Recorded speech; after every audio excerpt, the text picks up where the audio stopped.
এই বর্তমানের মেয়েরা এতটা হতভাগা, মানে আর কি বলবো।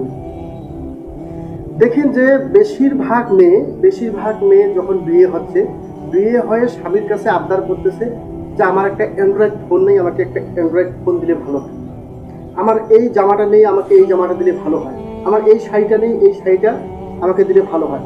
এগুলো স্বামীর কাছে আবদার করে। কিন্তু এরকম কোনোদিন দেখেছেন যে কোনো মেয়ে সে বিয়ে হয়ে তার স্বামীকে এই কথাটা বলে যে আমি তো নামাজ পড়তে জানি না, তো আপনি আমাকে নামাজ শেখাবেন, আমি নামাজ পড়ব, আপনার জন্য দোয়া করব, আমি কোরআন পড়তে পারি না, আপনি যদি শেখান তাহলে আমি কোরআন পড়ার চেষ্টা করব। এগুলো কোথাও দেখবেন যে এগুলো কোথাও কোনো মেয়ের মুখে নেই, অথচ একটা অ্যান্ড্রয়েড ফোনের আবদার করে বসে আছে যে আমাকে একটা ফোন লাগে। ওই ফোনটা নিয়ে দেখবেন কি করবে, ওই ফোনটা নিয়ে সারাক্ষণ সময় ওই মোবাইলের মধ্যে লেগে থাকবে। তখন স্বামীর সাথে না একটু গল্প হবে, না আর কোনো হবে, ওটা দিনে দিনে ভালোবাসাটা কমে যাবে। এই বর্তমান যুগে এরকম হচ্ছে।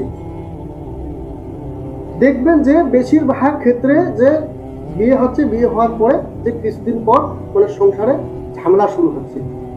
তো এইসব ঝামেলা কিসের জন্য?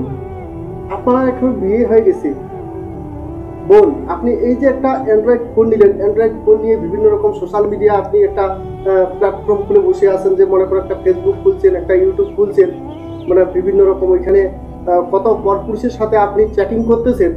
যে এই সমস্ত কাজগুলো যে করছেন, এই সমস্ত কাজ কিন্তু একেবারেই ঠিক না, তোমার জীবনকে শেষ করে দিবে এই সমস্ত কাজ। যে আপনি একটা ফেসবুক খুললেন, ফেসবুক খুলে চ্যাটিং শুরু করে দিলেন, আপনার বিভিন্ন রকম বন্ধু বান্ধবের সাথে আপনি চ্যাটিং শুরু করে দিলেন, এটা কিন্তু খুবই একটা খারাপ দিক। তো এই সমস্ত থেকে নিজেকে বিরত রাখবেন। এই দুনিয়ার জীবনটা খুবই সংকীর্ণ জীবন। এই এতটুকু জীবনের মধ্যে তুমি কি চাও না যে তুমি সারা জীবন তুমি যতটুকু জীবন পেয়েছো, সারা জীবনটা যাতে স্বামীর ঘরে সুন্দরভাবে ভালোবাসার মধ্যে সব পরিবার মিলে একসাথে থাকতে, এটা তুমি চাও না? তুমি কি চাও যে আমি একটা ওই অ্যান্ড্রয়েড ফোন নিয়ে মানে অন্যরা যেভাবে নাচানাচি করে ভিডিও বানাচ্ছে, এটা করতেছে ওটা করতেছে, আমিও সেটা করি? এগুলো ভুল করবেন না। এই সমস্ত ভুল থেকে নিজেকে বিরত রাখবেন, এটাই তোমার জন্য শ্রেষ্ঠ উপায়। আল্লাহ পাক আমাদের সকলকে সঠিক বুঝ দান করুন।